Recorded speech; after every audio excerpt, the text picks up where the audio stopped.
You can try many ways to earn a passive income in Germany, such as side hustles, real estate, and many others. But from my own experience, I can easily say that dividends are the simplest way to start replacing your income. That's why in this video, we are going to discuss exactly how much money you need to invest in order to live entirely off dividends in Germany. Should you look into dividend stocks or dividend ETFs, the advantages and disadvantages of dividend investing, and finally, I'll also share my own portfolio as well. By the way, if you're new to the channel, my name is Essen, and on this channel we discuss business, investing and personal finance in Germany. Let's start with the basics. When you buy stocks, you become a part owner of a company. As a part owner, you get a share of the company's profits. Sometimes the company shares its profits with its owners through payments called dividends. Dividends are like an allowance that each share gives you once every month, every quarter, or every year. The amount you get depends on the stock's current price. For example, if a share pays €8 a year and the stock costs €100, you get 8% of your money back. Now, not all companies pay dividends. They usually pay dividends when they don't have better ways to use their profits.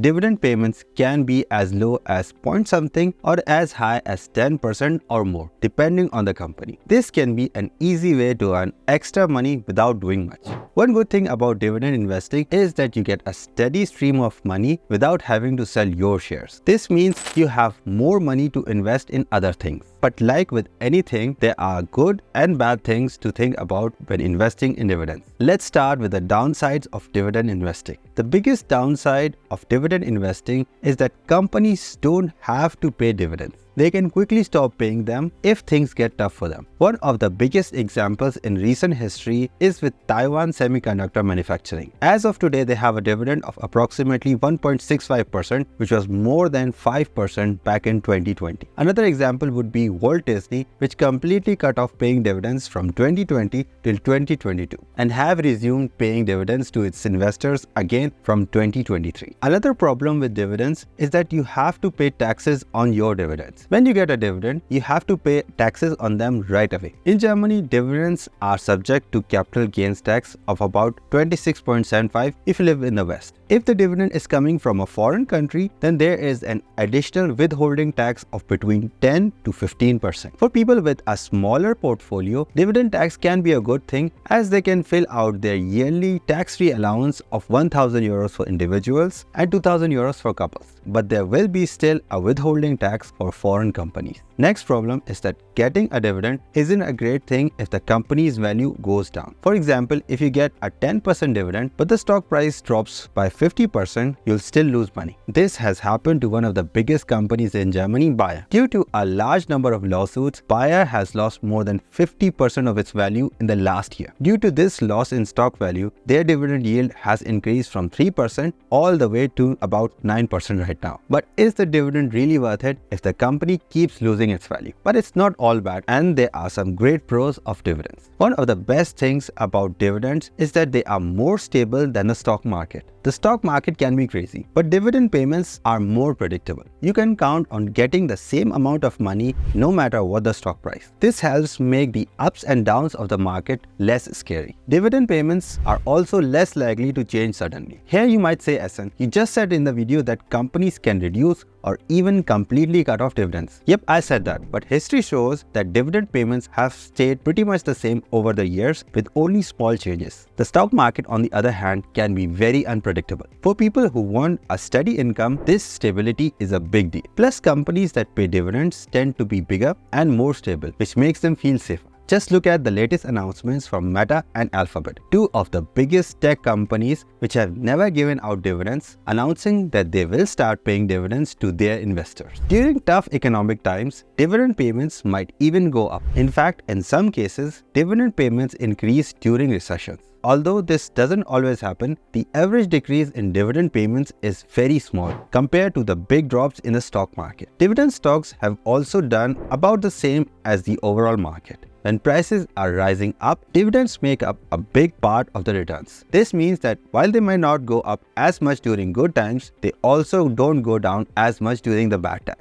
So how much money do you really need? Well, it all depends on your expenses. If you live in a big city like Munich or Stuttgart, where the average rent per square meter is 14.6 and 14 euros respectively, your expenses will be different from someone living in Chemnitz with an average rent of 5.51 euros per square meter. This is just one of the factors, and your expenses may differ. But let's use the average salary in Germany of 50,000 euros per year. Please hit the like button if you're getting value from this video and consider subscribing. If you just go with the highest dividend paying company in Germany, then you might look at Barrix Group's 58% dividend and say, let's go all into this company. I mean, you can get half of your investment in just 1 year as a dividend payment, right? Well, before you go all in and invest in such companies, let's have a look at the stock's performance over the past year. This company has lost 80% of its value in the past year. So even if you get a 50% dividend, you still lost a lot of money in terms of the company value. That is why the dividend yield isn't the only thing that you should consider. Here you should look into companies called dividend aristocrats. These companies have increased their dividends for over 25 years. They are chosen based on their size, growth, and the ability to keep on increasing dividends. Dividend aristocrats have been very consistent over the past 20 years with only 2 years of negative growth. They do well during recessions because they focus on cash and take care of their shareholders.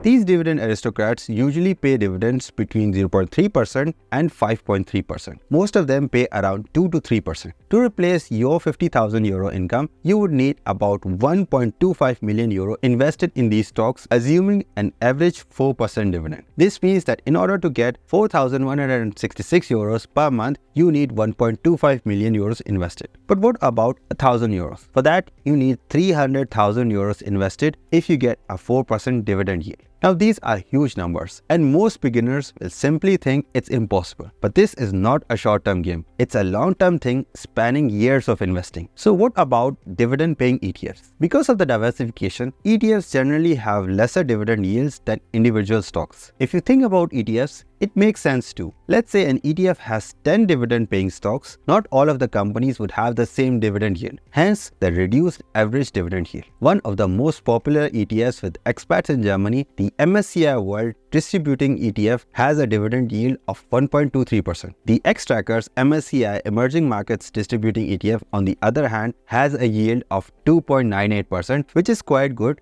considering it's an ETF. If you're looking for an ETF which covers dividend-paying German companies, then the iShares DivDAX Distributing ETF can be a good option. This ETF contains 15 of the largest dividend-paying companies in Germany, including Mercedes-Benz Group, BASF, Deutsche Bank, and Volkswagen. This ETF has a dividend yield of 3.71%, and over the past 5 years, the ETF has seen a growth of about 40%, which is quite decent considering it's a dividend-paying ETF. Now let's look at my scalable capital portfolio. I have gotten 60 euros in dividend till the end of April with an investment of about 12,000 euros. This is definitely a small amount and nowhere near replacing my full-time salary. But I have to tell you that this is a portfolio which is quite new, and I'm investing 250 euros per month in 4 dividend-paying companies. So this portfolio needs a long time to be able to give me a significant amount of dividends. I was investing in more dividend-paying companies in the past, but I have reduced it to 4 companies at the moment. If you're interested in looking at my complete portfolio and want to know why I have reduced my investments in those dividend-paying stocks, you can have a look at this video. And if you want to know how to start a side business alongside your full-time job to increase your income, you can watch this video. So thanks for watching, bleib gesund, and I'll see you in either of these 2 videos.